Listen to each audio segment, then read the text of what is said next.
চলে এসেছি আমরা ছাদ বাগানের অন্য একটি গাছ নিয়ে। এই সময়টি হলো গ্রীষ্মকাল, জ্যৈষ্ঠ মাস। আপনারা এই সময়ে হয়তো কুল দেখেন না, কিন্তু দেখতে পাচ্ছেন এই সময়েও কুল ধরেছে এই ছাদ বাগানের এই নতুন ভ্যারাইটি আপেল বায়ো ফুল গাছে। এটিও একটি ছোট্ট টবের মধ্যে রয়েছে।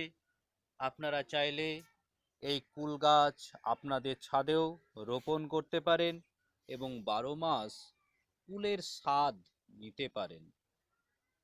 এই ধরনের কুল বা কুলের চারা পেতে হলে যোগাযোগ করবেন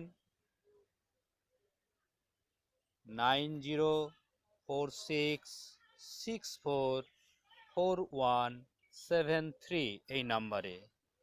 ধন্যবাদ।